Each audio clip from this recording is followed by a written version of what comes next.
Завгүй өдөр хоногуд үргэлжилж өнөөдрийн ажил маргаашийн төлөвлөгөө гэсээр цаг хугацаа харавсан сум шиг өнгөрсөөр нийгмийн нүргэн тасралтгүй мэдээллийн урсгалууд таны сонорт чухал сэдвүүдийн талаар жинхэнэ дуу хоолой хүргэх бодит подкастыг хүргэж байна.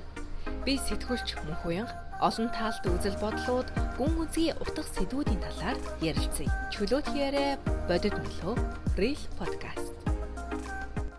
Сайн байцгаана уу хүмүүс үзэгчдээ, та бүхэнд энэ өдрийн мэнд хүргэе. Real Podcast цоо шинэхэн дугаараа та бүхэнд өргөн барьж байна. Энэ удаагийн дугаарын зочноо танилцуулъя. Уламжлалт ангаах ухааны их хэмж зөв төвн засалж туул оролцож байна. За энэ өдрийн мэнд хүргэе. За баярлалаа. Энэ өдрийн мэндийг хүргэе. Уянгада маш их баярлалаа. Подкастт урьж оролцуулж байгаад. Баярлалаа. Бас урилга хүлээн авч ирж хүрэлцэн ирж бидэнтэй чухал сэдвийн талаар ярилцаж байгаад маш их баярлалаа. За маш их баярлалаа. Ярилцлагын юун төрөнд бас өөрийнхөө талаар товчхон манай үзэгчдэд танилцуулбал. За намайг Туул гэдэг уламжлалт ангаах ухааны их хэмж зөв төвн засалж ийм хүн байна. За одоогоор Австрали улсын Сидней хотод 2 хүүхэд нөхрийн хамт одоо ажиллангаа суралцсан хажуугаар ингээд амьдарч байгаа хүн байна. Тэгэхээр Туул маань бас нэг зүйлийг нэмж хэлэхэд Macquarie University-д анхны нуруу нугалмын одоо чиглэлээр сурч байгаа Монгол оюутан байгаа тий. За Macquarie их сургуульд Master of Chiropractic ингээд анхны Монгол оюутан гэж явж байгаа. Тэгээ одоо 2 дугаар курсыг сая дууссан. Одоо 3 дугаар курст орох гээд клиник нөгөө internship маань эхлэх гээд ерөнхийдөө явж байгаа.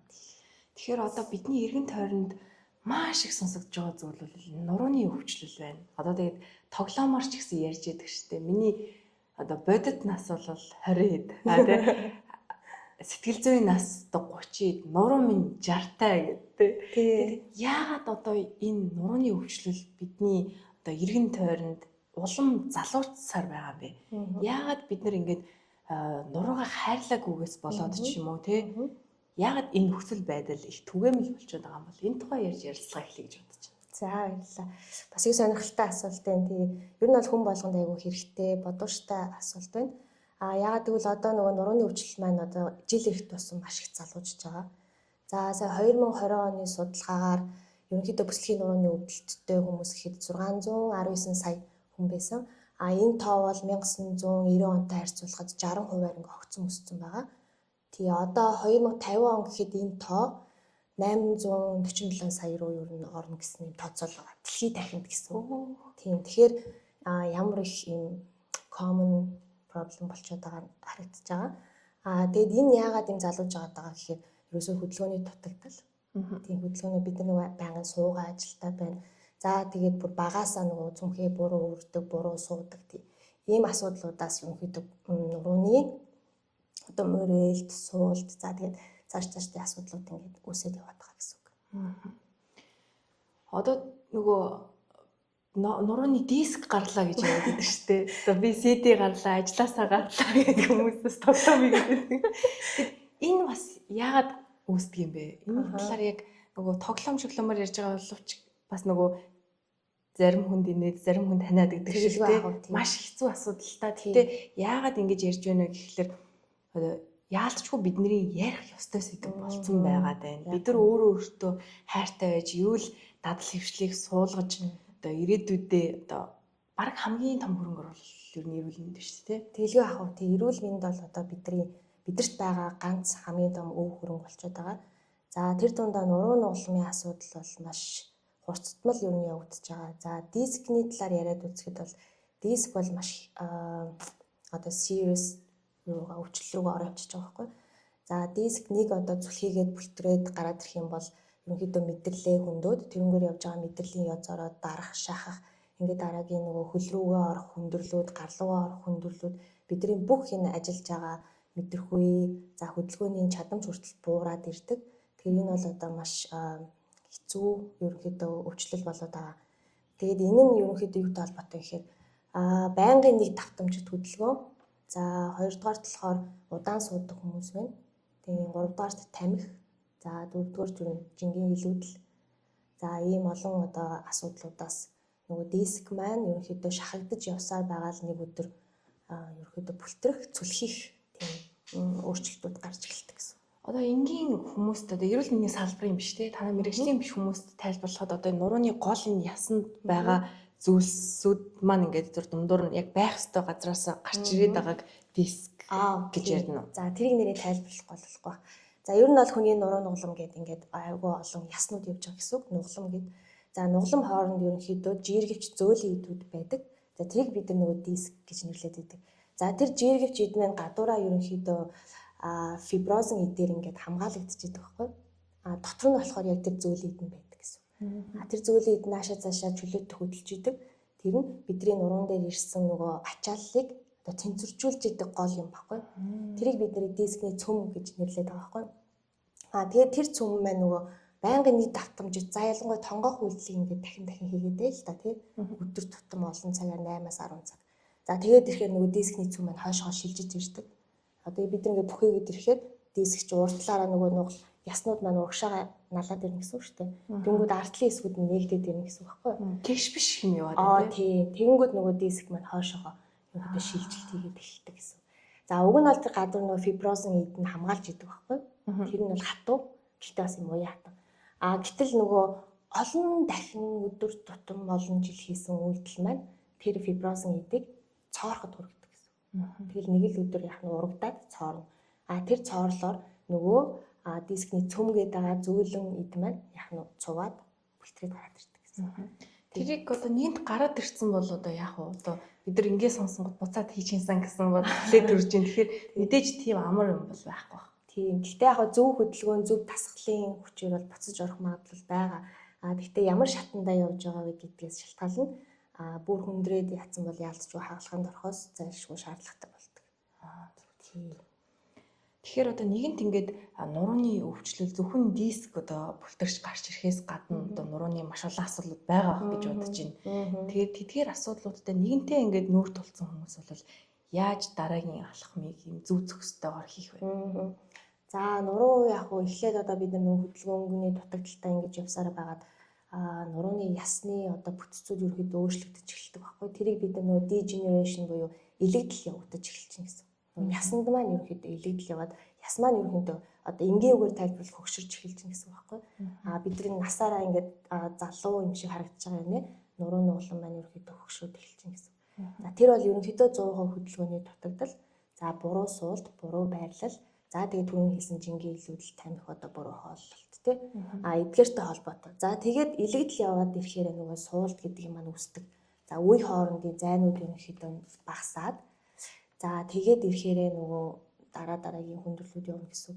Тэгэхээр хамгийн ихний юм бол ер нь хөдөлгөөний дутагдал, нурууны өвчлөл үүсгэж байгаа гол юм хөдөлгөөний дутагдал байгаад байгаа. Тэгэхээр удаан суух. Тэгвэл нуруу хөгшрөөд илэгдсэн байна гэдэг байгаа шүү дээ.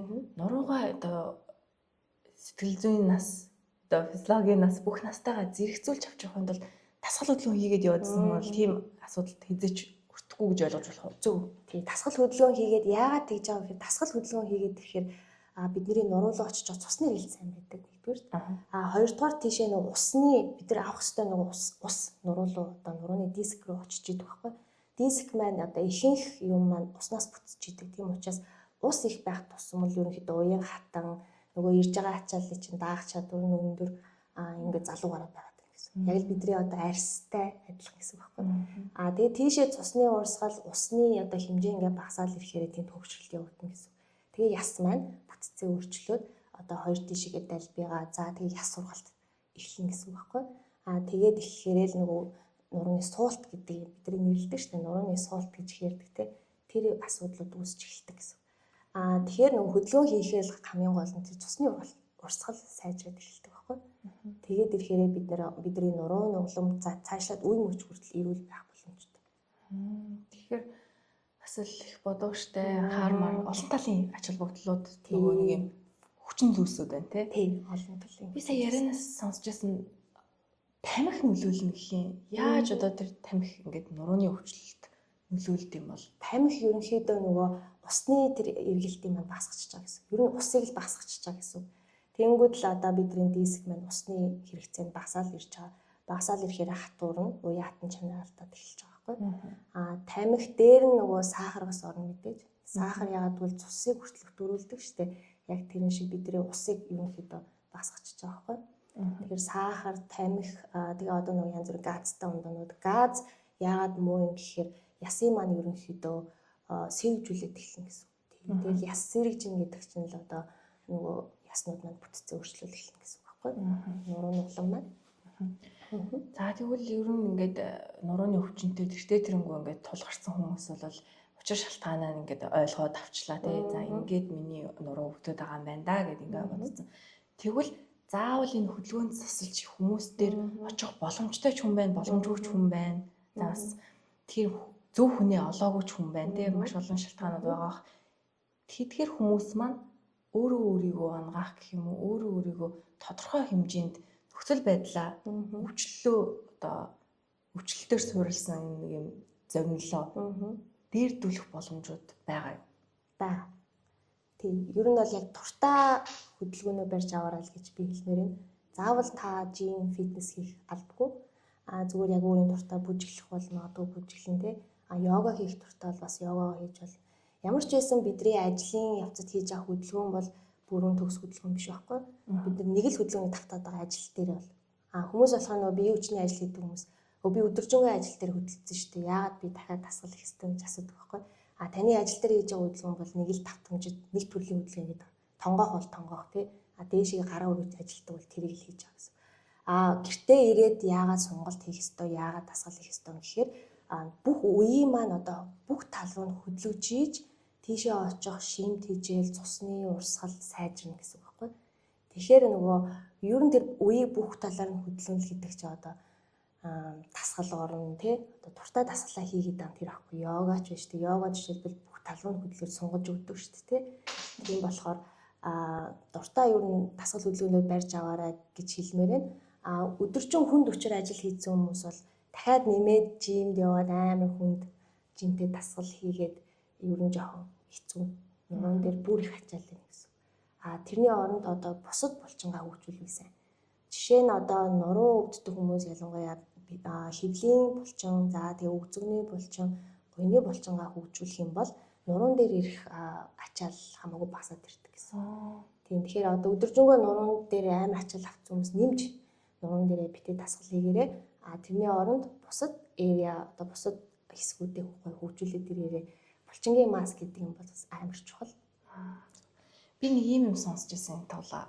Одоо хүзүү бол одоо тарих бол амар хүнд эргэтэн гэдэг юм байл шүү дээ. Тэг хүзүү бол нөгөө түших ямар ч зүйлгүйгээр маш хүнд эргэтний ингээд одоо дааж яваа тий. Одоо нуруу бол яг хавиргнууд ингээд туслаад ингээд тал талаас нь ингээд явчихдаг. Тэгэхээр нуруугаа давхар хүзүүгээ бас хайрлаж явах хэрэгтэй гэж тэгжсэн. Тэгэхээр нуруу бол бас хамаг биеийн одоо нөгөө даац тулгуурыг авч явж байгаа гэж. Хаяада ингээд нуруу даруулаад тэр доод хэсэгт ч юм уу тий нуруу даруулахад ингээд амар гоё ингээд болдог байхгүй тий. Тэрийг би боддیں۔ Зүгээр байнгын энэ одоо нуруу хөөрхөн амтан тий. Тэгээ биеийн бүх жингийн дийлэнхийн ингээд дааж авсан нурууны ачаалаас нэг жоохон ч гэсэн ингээд нэмэр болж байгаа юм болоо ингээд даруулах нь гэдэг. Тэгэхээр тэр хэр үр дүнтэй даруулах тэгээ бас ингээд сүүлийн үед чинь айгүй их ингээд юм тренди болоод байгаа юм да нэг так гэж дуургаад тий одоо тэрийг блог гаргах тий тэр хэр зөв юм бэ? Заримдаа бол энийг сонсоод кайфердэг хүн байна, тэрийг сонсоод тэрнээс нь травматдаг хүн байна. Тэрийг ингээд дуурах чаар бас нэг гоё амарцсан юм шиг болдог хүн байна. Энэ яг ангаах ухааныхаа талаасаа хэр зөв зүйл вэ? За яг блог гаргана гэхээр дангаараа бас хаамаагүй блог гаргаж болохгүй. Яагаад гэвэл хүн болгоны нурууны улмын асуудал өөр байгаа. Сая өөрөө хэллээ шүү дээ хүзүү хүртэл ингэж олон ачаа авдаг гэд. Яг тийм ер нь хүзүүнээс ахуулаад C1 гэд хүзүүний хамгийн дээд үеэс эхлүүлээл доошоо ээж 5 хүртэл бидний нуруу ингээд үргэлжлээ явж байгаа. Тэгээд доошлоод ирэхэд бидний аарцаг, за тэгээ ахар сүүл гэд ингээд бүгд одоо бидний ачааг дээрээсээ ахуулаад аваа явж байгаа байхгүй. За блог гаргахад ер нь бол одоо миний сурж байгаа хөдөлгөөн засал маань ерөнхийдөө эмчилгээний нэг хэсэг нь блог гаргана. Гэхдээ тэр хүнийг эхлээд заавал зөв оншилж байгаа байхгүй. За аль үеийн хаашаага яаж суусан, аль үеийн хаашаага яагаад эргэцсэн. Тэр буруу байрлалыг бид нэр олж тогтооно гэсэн үг. Онцлогоон дээрээ суйрлаад. За буруу байрлалаа олж тогтоосныхаа дараа за тэгвэл энэ үеийг хаашны хөдөлгөөл одоо энэ үе нурууны улмын зөв байрлалд орохын гэдэг дараагийн эмчилгээгээр ярьдаг байхгүй. За тэгэхээр зөв тал руу хөдөлгөж зөв блокийг гаргана гэсэн үг. Тэрнээсгүй бол одоо хаа хамаагүй ингээл тий хүн болгоны яг ижлэхэн блокийг гаргал яг хоёр тийш нь ингээл савлуулаад тий тэгж гаргах нь нэг талаараа буруу. Тэгээд ер нь бол одоо бүр хүндэрсэн тохиолдлууд маш их байна. Ер нь бол зөв уншил чухал байна тий. Тий. Одоо ингээл тоосгоор зүйлэл ярих юм бол ерөнхийдөө тоосго ингээл өрцөн байгаа байхгүй. Бид нар нэг юм тоглоом тоглолдог ш тал талаас нь ингээл аваад нөгөөтг нь яг ингээл тогтоол байж идэг. Тэгээ унахаараа нэг нь хожигдсан болдог ш тийм. Яг тэр шиг хүний нуглан бас ингээд өрцөн байгаа тоосгоор төсөөлөл үүсэх юм бол нэг тоосго нь хажууд тишээ баазрыг талицсан ч юм уу. Тэгээд ирэхээр тэнд ирж байгаа нөгөө stability буюу бидний одоо нийт ачаа авах юм маань ингээ өөрчлөлтөд ирж байгаа байхгүй. Тэгэхээр тэр тоосгод аль тоосго нь хаашаа талицсан. Тэгвэл тэр тоосго буцаагаад хааш нь яаж хийх юм гэдэг энэ нь нөгөө хөдөлгөөн заслын ерөнхийдөө эмчилгээний нэг хэсэг байхгүй. Тэрийг одоо хүмүүс нөгөө блок гаргах гэж ярьдаг. Тэгээд зөв онцлоод зөв хийх юм бол сайн. Онцлохоогүйгээр дан блок гаргах юм бол буруу гэж ойлгож байна. Бас нэг сонирхол татж байгаа зүйл нь одоо эмэгтэйчүүдийн асуудал те. Эмэгтэйчүүд чинь бас нэг арай өөр бие онцлогтой байгаа шүү дээ. Одоо өсөж үрж өөр хөвгтэй төрүүлэх те. Тэдгээр хүмүүсийн одоо тулгамддаг нэг асуудал нь сарын тэмдгийн үеийн нурууны өвдөлт гэдэг нэг юм байгаад шүү дээ.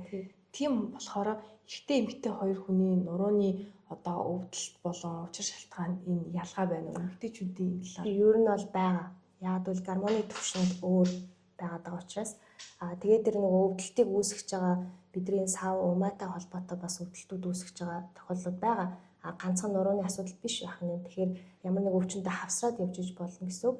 Эмэгтэй ер нь бол бүсгийн нурууны өвдөлтөөр бол эмэгтэйчүүд илүү идэг. Тэр статистик гараад ирсэн ч гэсэндээ эмэгтэй хүмүүс илүү өвдөлтөд өртдөг. Яагаад гэвэл одоо саяны хэлдэг сарын тэмдгийн асуудал байна. Хоёрдугаар нь хүүхд тээх явцад маш их нуруунд ачаал ирдэг. Тэр үед бас нурууны асуудалд өртдөг. За төрсний дараах тий арцгийн булчин маш их сулраад ирэхээр түүнээс болж дээшгээ нуруулан өвдөх тохиолдлууд ч их байгаа. Нуруу ер нь бол бүсгийн нурууны өвдөлтийг ингэж ангилдаг. За ердөө 1% нь одоо serious pathology буюу яг юм хүнд эмгэг гэсэн үг. Зөвхөн 1%. 10-аас 15% нь ерөнхийдөө мэдрэлийн язорын асуудал гэсэн үг. За тэр нь нөгөө бид нар хөл рүү өвдлөө, гарлан өвдлөө, хөл дагаж өвдөд ингэж ярьдаг шүү дээ. Тэр гэсэн үг.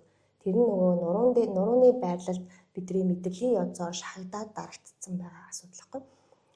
Тэрнээс 80-аас 90% нь ер нь non specific low back pain буюу учир шалтгаан тодорхойгүй одоо бүсгийн нурууны өвдөлт гэж явдаг. За яг магадгүй тэр нь бидний сарын тэмдэг ирэх үеийн өвдөлт ч орно тий. Яг одоо энэ юм уу гэж бариад авах шалтгаангүй л гэсэн үг ерөнхийдөө. За тэрэнд нь илүүтэй эмэгтэйчүүд айгүй өртөмтгий байгаад байгаа. Тэрэндээ бидний нөгөө амьдралын хэвшил бас нэгдүгээр таймыг нөлөөлж байгаа. Хоёрдугаар тэр эмэгтэй хүний гормоны өөрчлөлттэй бас их холбоотой. Ийм байдаг. Эмэгтэйчүүд тэгвэл одоо энэ асуудлуудад эргээр тэмцэе гэх юм бол ямар дадал хэвшил өөртөө суулгавал зүгээр одоо ингээд хинч гэртээ хийгээд болчоор тийм дасгал хөдөлгөөн юм уу амьдралын зөв эрүүл дадал хэвшил гэвэл юу гэж зөвлөх вэ? За нэгдүгээрт бол мэдээ сонголт санал болгоно. Тэг өдөр болгон сонголтоо ярээ. За их баг гэлтгүү 5 минут ч байсан болно 10 минут ч байсан болно хийгээд байвал урт хугацаанд айгүй их үр дүн өгнө. Яагаад сонголт сайн гэхээр булчин маань нэгдүгээрт айгүй суллаад өгдөг байхгүй сонголт. Булчин чанган гэдэг нь уртаасаа бас ер нь багасаад ирнэ гэсэн. За уртаасаа багасаад ирэхээр нурууны улмаа шахаад одоо тэр дараагийн суулт гэж юм үүсдэг. Тэр хамгийн түрүүнд авах арга хэмжээ булчингаа ерөнхийд нь чангарсан булчингаа суллах нь чухал. Сул булчингаа чангалах нь чухал байхгүй. За сул булчингаа чангалах дээр болохоор нөгөө фитнес жим тийм дасгалууд хийж болно. Хамгийн дөрөв гэртэл авах арга хэмжээ бол сонголт гэж зүйлээ. Тэгээд яг уламж дамгаах хүний хэмжээний хувьд одоо эмэгтэйчүүдтэй яг хандаж зөвлөхөд бол ерөнхийдөө хүүтийн багуугаараа тийм хүүтийн юм яагаад гэвэл хүүтэн гэдэг юм маань бидний биед орохороо сууг хэрэгцсийг ингээд блок үүсгэждэг. За сууг хэрэгц гэдэг нь бидний биеэр зогсолтгүй эргэлдэж байгаа энергийн одоо зам гэсэн үг байхгүй. Тэнд блок үүсгэхээр нөгөө энерги маань одоо чөлөөт эргэлдэж чадхаа болно гэсэн үг. Тэгэхээр цусны эргэлт муудан давхар. За цусны эргэлт муудаад ирэхээр тэнд стиф буюу хөшин үүсч эхэлдэг. Бидний үе мууч нуруу нуулан булчинд. Тэгэхээр одоо бас нуруу нуулмны өвдөлттэй холбоотой байхгүй. Тэгэхээр гэртээ аав харах хэмжээнд бол стретч нэгдүгээр, хоёрдугаар халуун бүлийн юмдаа эргэлж байгаа л гэж илүү зөвлөмөр юм. Тэгвэл эрчүүд маань бас яаж анхаарах бол илүү зохистой нуруугаа хайрлахдаа. Эрчүүд яг ачаал нь юм жоох ихтэх гээд байгаа. Ялангуяа биеийн хүчний ажил хийдэг залуучууд. За тэгэхээр аль болох ажил амралтаа бас зохицуулаарай л гэж хэлье. Сайн амарч ийж бидний диск маань эргээгээд нөгөө одоо зайн эргээгээд хэвэндээ ордог гэх юм уу? Амар сонирхолтой юм ярих нэрээ. Одоо диск ингэдэг нөгөө өдрийн явцад бид нар хүн дэмөргөөл ингээл ажиллаад хахад диск маань усныхаа хэмжээг угаасаа алддаг байхгүй өдрийн хугацаанд. Тэгээ алдаад ирэхээр суугаад нуруу ингээд сууж эхэлдэг гэсэн үг. Тэгээ манай ах хэлжсэн байхгүй би одоо өглөө ингээд нөгөө машиныхаа толийг өглөө тааруулчаад тэгээ ажилдаа очичоод ажиллаж жаад манай ах ч одоос нөгөө бие хүчний ажил хийдэг. Тэгээ ажиллаж жагаад буцаад машиндаа суухад тол нь өндөрдөө байдаг гээд тэгээ ингээд хүн өдрийн явцад юу намхан болж болох уу гэж манай ах асуужсэн байхгүй. Тэр бол яг бодит факт байхгүй яг хүн өглөө гарснаасаа орой орж өндөр нь бол өөрчлөлтөд ороод ирнэ гэсэн. Ялангуяа хүн дэм өргөдөг хүмүүс. Тэгэхээр амралт буюу нөгөө хөвтөх энэ процесс бидний нөгөө диск маань эргээгээд усаа татаад за шихэмт тижэл эргэж татаад за тэгээд хэвийн хэмжээнд эргэж ордог байхгүй. Тэгэхээр ажил амралтын зохицуулт гэдэг нь хамгийн чухал. Өдөр хүнд ажил хийсэн бол оройн сайн амарч байгаарай. Тэгээд нуруу нүддэг хүмүүс бол бас халуун жин тавихад их зүгээр булчин сулж өгдөг халуун жин маань. Тэгвэл нөгөө жилээс жилд жижиг боор тэр юу тийм амьдралын туршид бид нар ингээд нөгөө ачаал аваад шүү дээ. Тэгээд давхар нөгөө биеийн хүчний ачаалал авахаас гадна сэтгэлийн чачаа авж जैन тий. Ингэж тэр бүгд нийлж явсаар хагаад ингээд амьдралын туршид ингээд нөгөө амхан болох байх тий. Яг үнэ тийм. Тэр бол яг бодит үнэн баггүй. Тэгэхээр одоо бас дотроос усаа уух нь залуучууд ерөнхийдөө ус их багууд юм лээ. Эрэгтэй хүмүүс ялангуяа ам цангахаараа нөгөө газтай ундаа ч юм аваад уучт юм лээ. Тэрийгэ болоод ерөнхийдөө усаа уугаараа усаа уух юм бол таны диск бас уяатан эрүүл байх боломжтой гэсэн. Тэр бата булчин ч гэсэн одоо эрүүлдээ уяатан байх боломжтой байхгүй. Бас тамхины хэрэглээ тийм мэдээж тамхи хасаарай. Одоо сүүлийн үед бас нэг түгээмэл сонсогддог зүйл гэх юм бол ихэвчлэн одоо сошиал соёлын бас нэг л нөлөөл байх л та тий. Маш их сууж ажиллаж байгаа хүмүүс байна, офисын ажилтан гэл тэдгэрийн бас нэг асуудал нь бол хуяг шохойцсон хүзүү гэл те. Бас тэр бол нэлээд их залуу хүмүүс тус сонсогдоод байгаа байхгүй. Яг одоо хөшин хүмүүс өвдөх ёстой гэж байгаа юм биш. Гэлээ гэхдээ эн чинь бид нар бас нэг юм цаг хугацааны асуудалтай арай их нүүр тулж байна гэдэг чинь бас нэг төрлийн харамсмаар шүү дээ. Тэгэлгүй яах вэ? Тий одоо айгүй залуугаар шохоожлт гэдэг юм үсэд байгаа. Тэгэл түрүүний хийсээ яг л нөгөө хөдөлгөөний дутагдал нэг байралтаа маш удаан олон цагаар сууж байгаа. Яг энэ тонгоосон бол тонгоосон чихтэй олон цаг суугаад ирэхлээр угаасаа тэнд хөшөнгөөсөд л одоо тэгээ нөгөө бидний хуян хөөрлөө гэж ярьдаг. За тэрийг уламжлалтаар илүү их нарийн тайлбарлах гэх юм бол булчин маань ингээ хөдлөхгүй, за үе маань ерөнхийдөө хөдлөхгүй, хөдөлгөөнгүй байгаа тахлаар тэнд шар ус гэж юм хурдаг байхгүй. Шар ус маань ерөнхийдөө ялгарч явах хэвээр маань ялгарахгүйгээр ерөнхийдөө булчин арсны завсар ингээд хурч чинь гэсэн үг. Тэрийг бид нар ерөнхийдөө хуян гэж нэрлэдэг байхгүй. За тэгээ шар ус ингээ муу шар ус хураад л явсаар агаад нөгөө булчингийн хөдөлгөөний маань хязгаарлалцдаг. Тэгээд ирэхээр бид нар ингээд нөгөө хамаг юм хөшсөн, чилсэн. За тэгээд унтсан ч нэг унтаг хүч юм шиг тийм мэдрэмжтэй. Тэгээд хүзүүгээ хөдлөхөд ч бас юм хэцүү тийм тохиолдол байдаг штэ. Тэгэхээр ер нь тэр бол хамгийн ихний л одоо хөдөлгөөнгүй удаан олон цагаар суугаад байгаагийн шалтгаан. Тэгэхээр аль болох 2-оос дээш цаг суухгүйгээр 2 цаг суугаад 5 минут хөдлөөд хөдөлгөөд одоо бид нар чинь дээшээ ингэж гэдгийг тас юу хөдөлгөөнийг маш бага хийдэг юм байна. Одоо энэ яг орчин үеийн амьдралд бүгд уцаа доошоо харж ухна, бүгд л компьютераа хөтөл ингээл доошоогоо харж шагаан тийм номоо уншихтаа хүртэл доошоо харж идэг. Тэгэхээр ерөн хүзүүгээ аль болох бүх талын хөдөлгөөрөө дээшээ харах, доошоо харах, хажуу тийшээ харах, эргэх энэ хөдөлгөөнүүдийг хийж яхах нь цаашдаа аюул олон асуудлаас сэргийлж чадах юм аа л гэсэн үг. Бас нэг юм асуухад ингээд хүзүүгийн ингээд тойргийн зарчмаар эргүүлэх нь их буруу гэж сонс. Энэ зөв буруу юу? Заримдаа ингээд энэ эрүүл мэндийн зөвлөгөөнүүд ингээд их явж идэг шүү дээ. Одоо ус хэдэн литрийг уух хэрэгтэй гэл жоохон байж байгаа л солигдчихдаг. Жишээхэд нэг хэсэг бол өөх шиг хэрэггүй юм байсангүй гэх юм бол одоо Альцгеймерийн эсрэг өөхөл чухал тосоо сайн идчихээ гэл ингээд яв бид нар одоо дэлхий дээр анхудаа л амьдарч байгаа болохоор эрүүл мэндийн шинжилгээ ухаан ч гэсэн бас судалгааны төвшөд шин юм гаргаж ирээд нотлоод зарим нь няцаагаад явж байгаа. Тэгэхээр энэ ингэж хөдлөх нь зөв. Харин ингэж яг тойргийн зарчмаар эргүүлэх нь буруу гэсэн энэ хэр үнэн бэ? За наадад илэрч бол би бол нэг санал бол нийлэхгүй юм байна. Яг олоо болохгүй гэсэн юм бол байхгүй. Ер нь бол хөдөлгөжлөл яаж хөдөлгөөл өөрчлөж хэрэгтэй тэрнгээрээ л хөдөлгөл зүгээр. Хөдөлгөжлөөл сайн л гэсэн үг. Гэхдээ мэдээж бүр аим огцсон одоо тархиа эргэлтэл эргүүлэх нь цаашаа те. Удаанаар ингэж гоё мэдэрч хийгээрээ. Хоёрдугаарт бас дан ганц нугалмаа хөдөлгөхөөс гадна булчингаа нөгөө стреч хийх нь аягүй чухал. Тэгэхээр хүзүүний нөгөө булчингийн стреч ч одоо арын булчингаа сунгай гэх юм бол доошоо харж байгаа дарах те. За энэ уртлынхаа уртл руу орж ирж байгаа энэ булчин сунгай гэх юм бол илүү дээшээ харж байгаа дарах. Одоо ингээд нөгөө арай ялгаатай. Тэгэхээр энэ хүзүүний уртлын булчин одоо хүзүүний арын булчингуудыг давхар ер нь сунгаж явах хэрэгтэй. Одоо бидний гол одоо орчин үеийн нэг юм буруу байрал нь хүзүүгээ урагшин аяг болгож байгаа гэсэн. Ер нь дандаа нэг ингээд тэгээд нуруугаар ерөөдөө бүтээж орж ирж байгаа. Ихэнх хүмүүс тийм байна. Тэр нь яг л нөгөө компьютер дээр ажилладаг хүмүүсний ялангуяа. Тэгэхээр ерөнхийдөө тэр хүзүүгээ сайн хойшин татж байгаарай. Хүний дагц ингээ арын нуруу хоёр нь тэгш байрал байж бид нар зүг байрал байна гэсэн. Хэд урагшаага ингээд тах юм бол бидний урдлын булчин, ардлын булчин бүгд чангарсаар ерөнхийдөө хэвийн үйл ажиллагаа явуулж чадхааргүй болно гэсэн үг байхгүй. Тэгээ бүр энэ байралтай ингээд орчин гэсэн. Дээр нь нуруу нугалан маань яг бас бүтцийн өөрчлөл тэр байралд ороод тэгээ хөшин болчихно гэсэн үг. Тэгэхээр одоо ер нь нөгөө зүг байрлалаа маш их засаж явах хэрэгтэй. Ингээд суудаг бол байн хойш нь эрүүгээ татчих жишээтэй тий. Бүгдийг суудаг бол санангуудаа нуруугаа сайн ихцэлж байгаарай гэж хэлмээр энэ да.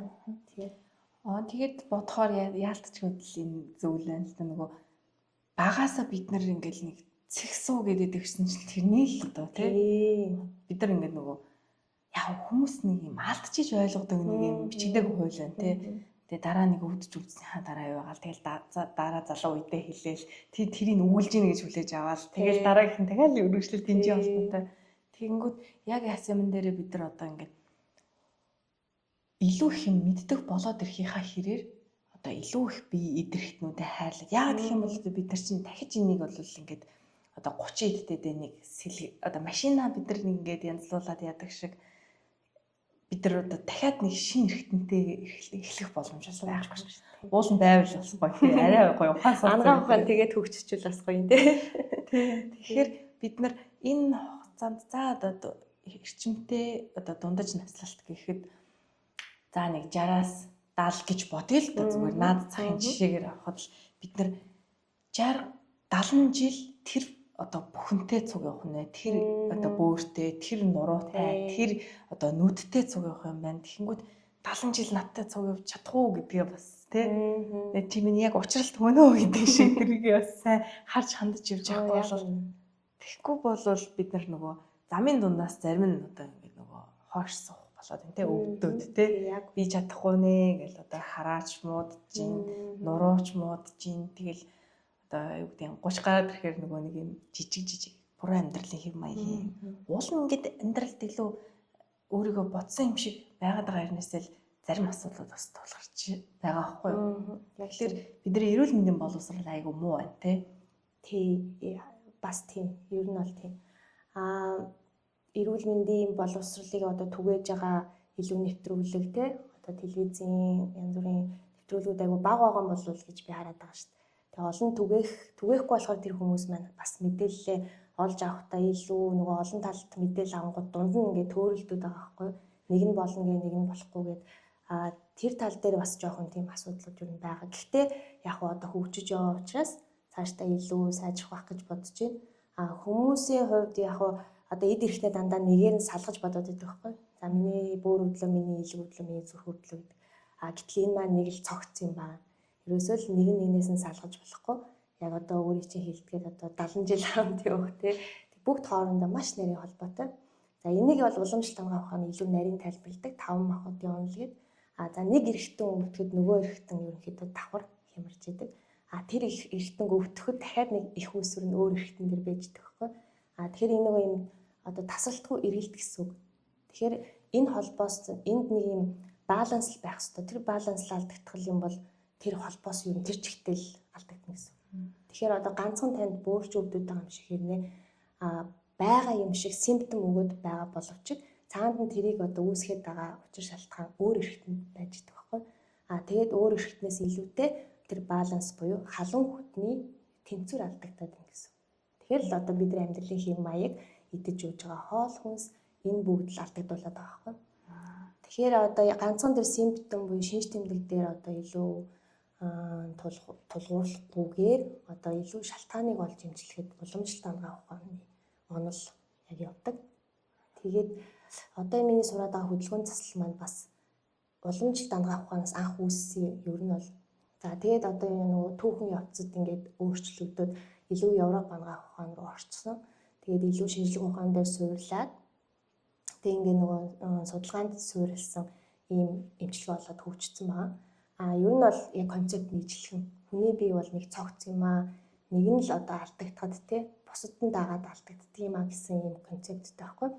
Тэгээ нуруу нугалмын хувьд ч гэсэн нуруу нугалмын одоо байрлал юу нэг алдагдаад нэг тоосгоны дараа л одоо алдагдаад ирэхлээр л тэрнгээр явж байгаа нөгөө мэдрэлийн системийн одоо үйл ажиллагаа муудна гэсэн үг.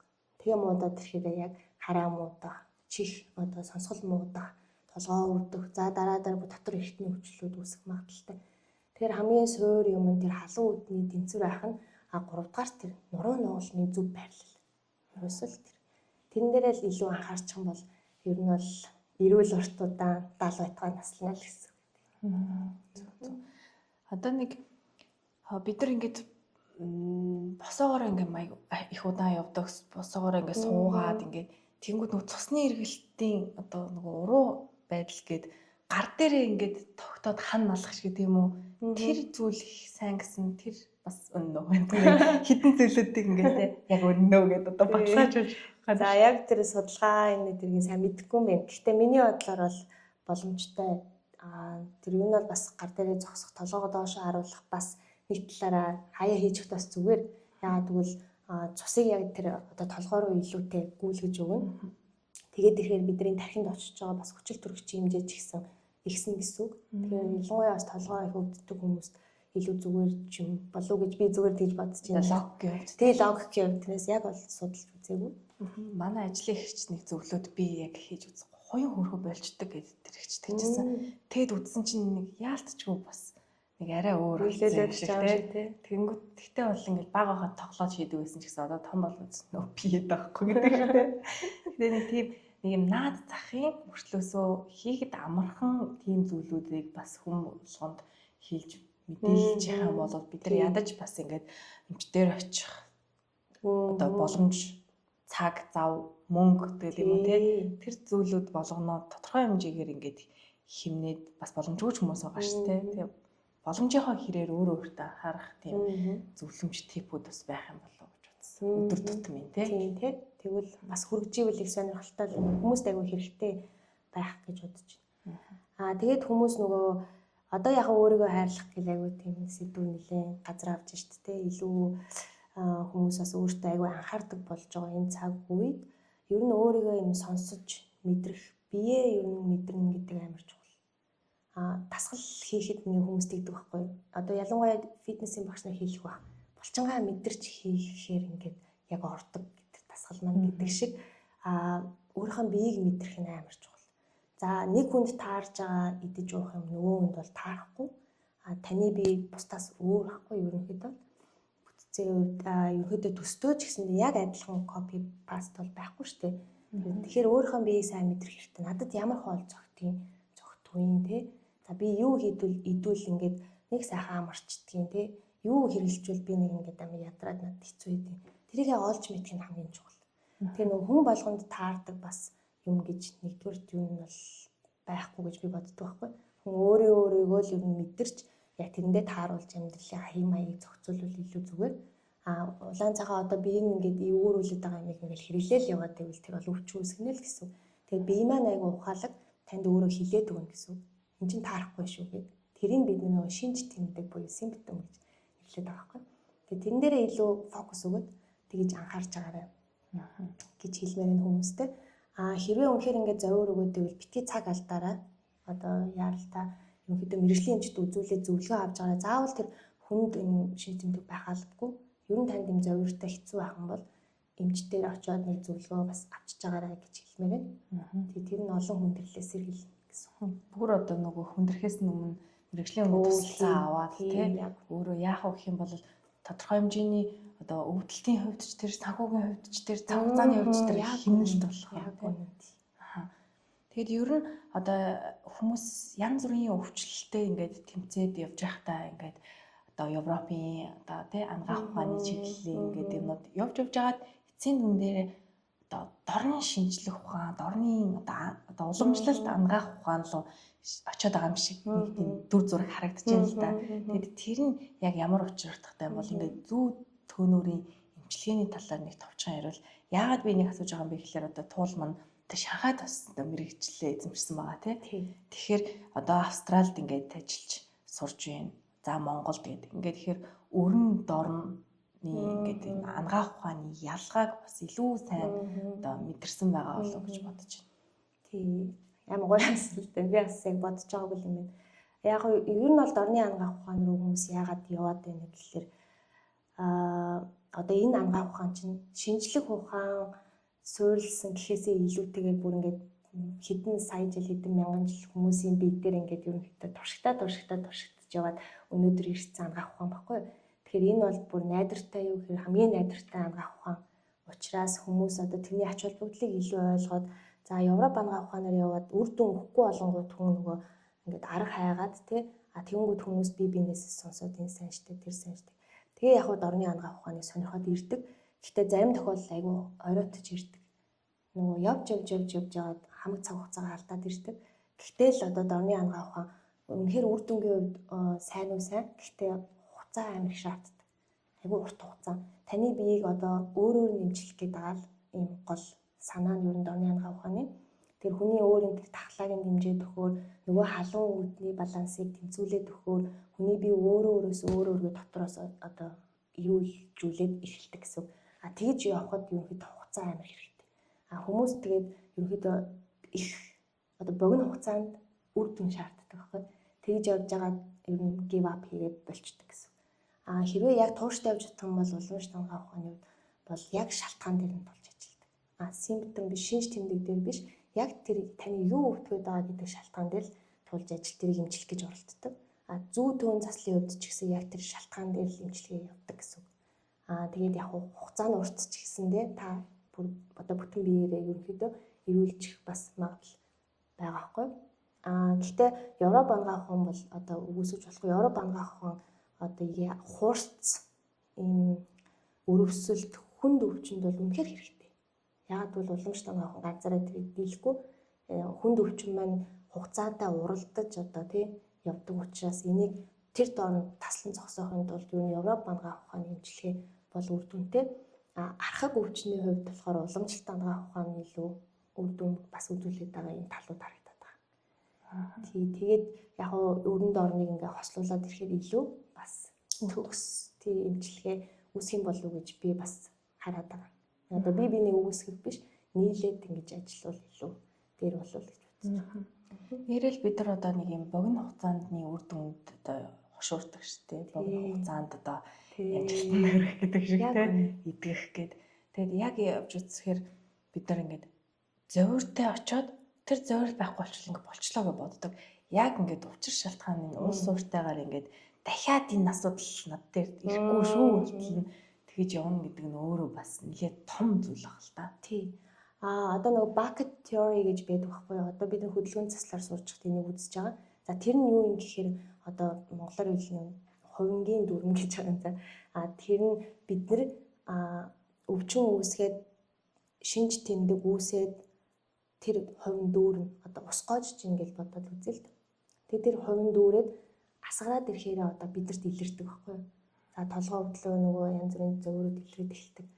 Асгараагүй яг төмпөнгөд дүүржих үед бол хүн мэдэхгүй л гэсэн үг юм хэд ингээ явж байна. Тэгтэл нөгөө Европ ангаа ухааны эмчилгээ за ингээ хэлчихвэл бас арай буруу болчих واخ. За яг хоо юу илүү шинж тэмдэгтээ тулж ажиллаж байгаа эмчилгээ болохоор зүгээр төмпөнгийн усыг асгаад байна л гэсэн үг.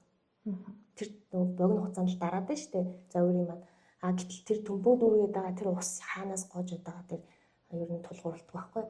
Уламжлалт ангаа ухаан болохоор тэр ус хаанаас гоожод байгаа яагаад гоо тэр төмпөн рүү урсаад байгаа гэдгийг олж тогтоогоо тэрийг хаадаг гэсэн үг. Тэг ингээд тайлбарлавал илүү тэг ойлгомжтой баг тий. Тэгэхэд бол бас хугацаа их шаардна л гэсэн үг. Хугацаа төвчээр.